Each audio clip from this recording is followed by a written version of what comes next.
teman-teman, sebelumnya Assalamualaikum warahmatullahi wabarakatuh. Salam sejahtera bagi kita semua. Pertama-tama perkenankan saya memperkenalkan diri saya terlebih dahulu. Yang pertama, nama saya adalah Alfian Syahnufaruddin dengan NIM M31171010. Saya adalah mahasiswa dari Fakultas Matematika dan Ilmu Pengetahuan Alam dan prodi saya adalah D3 Teknik Informatika. Baik, dalam kali ini saya akan mempresentasikan atau mendemokan tentang proyek tugas akhir saya yang berjudul Rancang Bangun Sistem Informasi Perjalanan Dinas yang berstudi kasus di Fakultas Matematika dan Ilmu Pengetahuan Alam Universitas 11 Maret.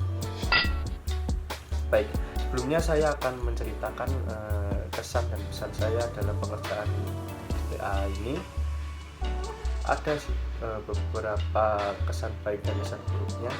Yang pertama, kesan baiknya terlebih dahulu saja, yaitu kesan baiknya saya dapat melaksanakan dan mengerjakan TA ini dengan waktu yang cukup dan dapat lulus dengan waktu yang cukup juga tanpa menambah waktu semester. Dan juga saya banyak dipermudah oleh dosen-dosen saya dalam mengerjakan TA ini, dan revisinya juga tidak terlalu banyak. Itu kesan positifnya. Untuk kesan negatifnya yaitu kita mengerjakan TA ini dalam masa-masa pandemi ini yang sangat tidak memungkinkan untuk bertatap muka secara langsung karena untuk antisipasi penyebaran virus corona ini. Jadi itu mempersulit saya untuk mengerjakan TA karena untuk menghubungi dosen pun saya harus berjanjian dulu dan tidak tatap muka secara langsung. Kita hanya menggunakan virtual saja. Jadi seperti itu kesan negatifnya. Jadi seperti itu.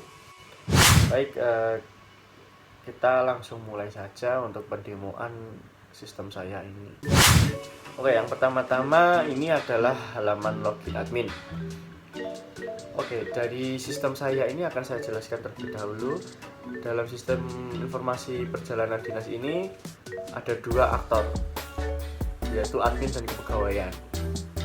Jadi ini adalah halaman admin. Ini adalah halaman admin dan ini adalah halaman kepegawaian. Oke, jadi dalam halaman admin ini kita bisa login dengan NIP dan password yang telah didaftarkan. Jadi seperti ini.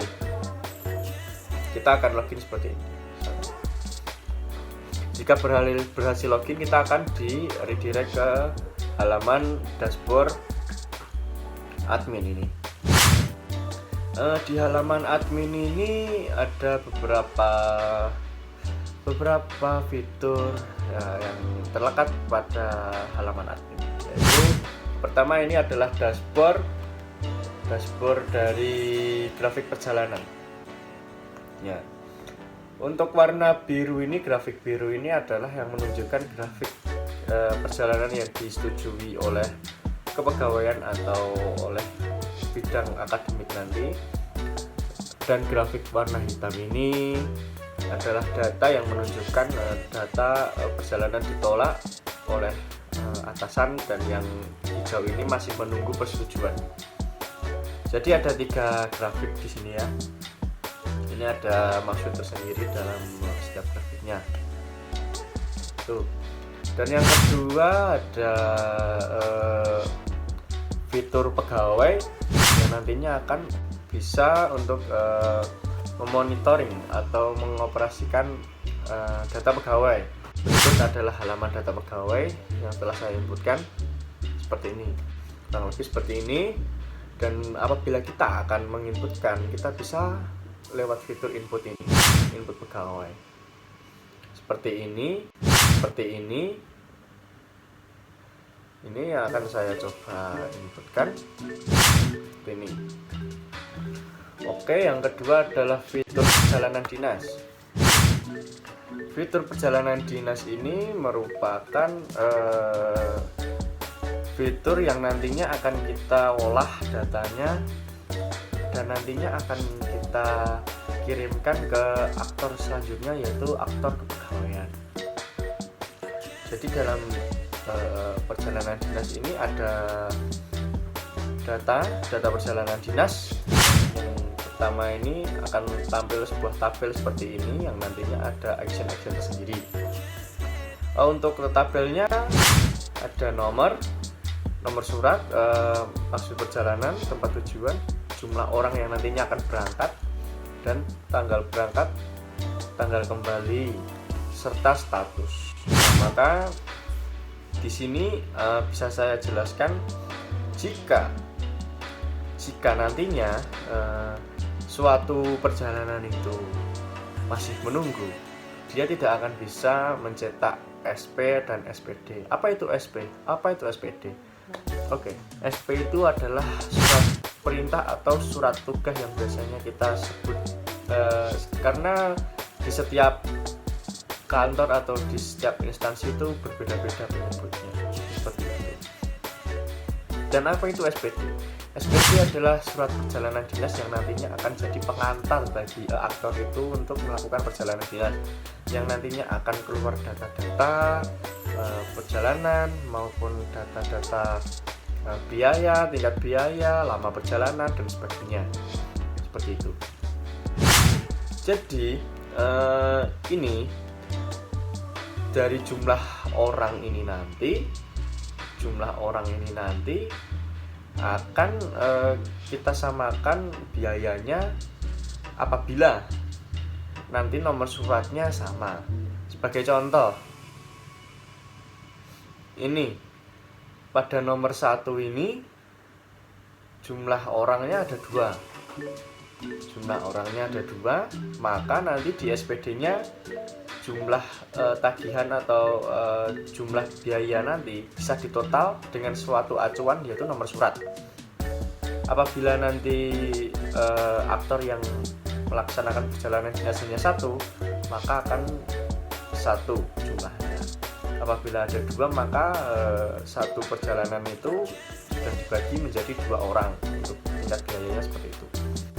Dan selanjutnya, apabila perjalanan itu ditolak dari bidang kepegawaian atau dari atasan itu tersendiri, maka SP dan SPD-nya itu tidak akan bisa muncul di dalam action data admin tersebut. Maka dari itu admin sudah tidak bisa melakukan apa-apa kecuali edit dan hapus. Itu untuk ditolak. Serta tidak beda lagi untuk status yang menunggu. Untuk status yang menunggu juga admin tidak bisa mencetakkan SP dan SPD-nya. Jadi seperti itu, hanya bisa menunggu approval dari atasan apakah perjalanan itu akan disetujui atau ditolak. Seperti itu. Untuk cetak SP-nya sendiri akan saya tunjukkan seperti ini. Ini adalah surat tugasnya. Surat tugasnya ini tadi yang saya cetak hanyalah yang nomor 1, yaitu ada 2 aktor yang melaksanakan perjalanan dinas.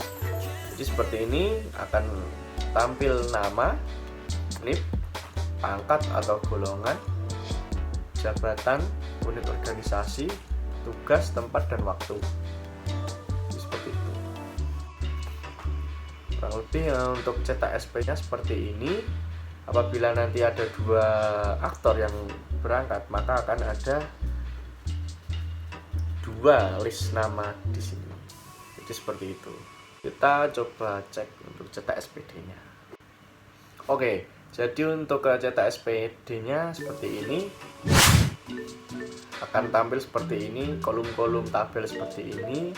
Ini sudah otomatis tercetak ini setelah admin nanti menginputkan, maka akan tersimpan di query dan akan langsung tersimpan di database sebagai data perjalanan. Jadi seperti ini. Jadi untuk poin pertama itu ada pejabat pembuat komitmen itu nanti wakil dekan bidang akademik. Lalu kedua itu nama atau NIP pegawai yang melaksanakan perjalanan. Dan yang ketiga maksud perjalanan dinas. Yang keempat adalah alat angkut yang dipergunakan. Nah, alat angkut yang dipergunakan ini bisa bermacam-macam, yaitu bisa mobil dinas maupun transportasi umum atau sebagainya. Dan tempat berangkat ini lebih ke kotanya, kota tempat berangkat dan tempat tujuan itu sama seperti itu. Lalu lamanya perjalanan itu bisa dihitung dari tanggal kita menginputkan berangkatnya dan tanggal kita menginputkan pulangnya. Jadi seperti itu akan otomatis terhitung segini, seperti ini. Nomor B itu tanggal berangkat seperti ini, dan C itu tanggal harus kembali, maka seperti itu. Lalu instansi, akun dan sebagainya. Ada 2 halaman di sini. Kalau untuk halaman ini hanya lebih ke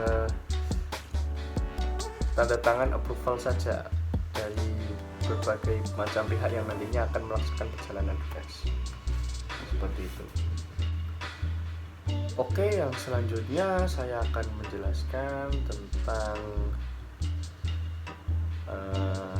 input perjalanan dinas. Oke, jadi dalam input perjalanan dinas ini kita dapat menginputkan beberapa inputan, yaitu nomor surat, tempat berangkat, tempat tujuan, maksud perjalanan, tanggal berangkat, tanggal kembali, serta alat angkut dan pelaksana itu sendiri. Sebagai catatan, untuk yang menginputkan ini sebenarnya belum semua terinput. Untuk data-data SPD-nya itu hanya beberapa yang terlampir di sini yang diinputkan oleh admin, dan nantinya kelanjutannya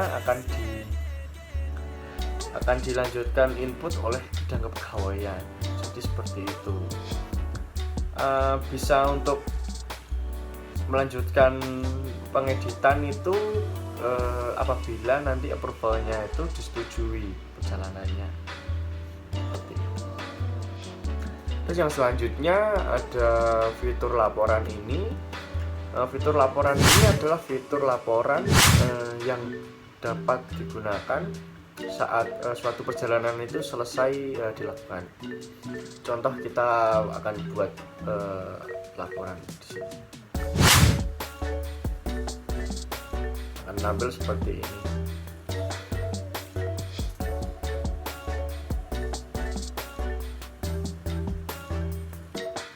Oke, yang kedua kita akan masuk ke bidang kepegawaian. Jadi untuk halaman login depannya seperti ini, kurang lebih sama, hanya beda dalam